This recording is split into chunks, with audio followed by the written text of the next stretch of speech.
బెంగళూరులో జరిగిన జూనియర్ చిత్ర pre release ఈవెంట్లో ప్రముఖ వ్యాపారవేత్త, రాజకీయ నాయకులు గాలి జనార్దన్ రెడ్డి తన కుమారుడు కిరీటి రెడ్డి హీరోగా సినీ రంగంలోకి అడుగు పెడుతున్న సందర్భంగా ఉత్సాహంగా మాట్లాడారు. కిరీటి రెడ్డి నటిస్తున్న తొలి చిత్రం జూనియర్ జూలై 18న తెలుగు, కన్నడ భాషల్లో విడుదల కాబోతోంది. గాలి జనార్దన్ రెడ్డి మాట్లాడుతూ, నా కుమారుడు కిరీటి రెడ్డి ఈ చిత్రంతో హీరోగా పరిచయం అవుతున్నందుకు ఎంతో గర్విస్తున్నా.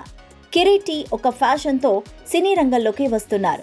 తన నటనా నైపుణ్యంతో పాటు ఈ చిత్రంలో డాన్స్, యాక్షన్ సన్నివేశాల్లో అద్భుతంగా రాణించాడు.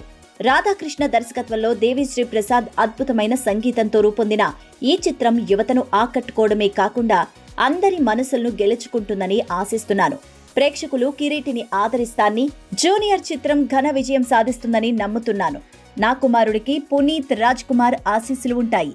జేమ్స్ సినిమా సమయంలో పునీత్తో కిరీటి విలువైన సమయాన్ని గడిపారు అంటూ వివరించుకొచ్చారు. ఇక నిర్మాత సాయి కొరపాటి గురించి చెబుతూ, తామిద్దరం ఒకే స్కూల్లో చదువుకున్నామని గాలి జనార్దన్ రెడ్డి వెల్లడించారు. శ్రీలీల చిన్నప్పటి నుంచి తనకు తెలుసన్నారు.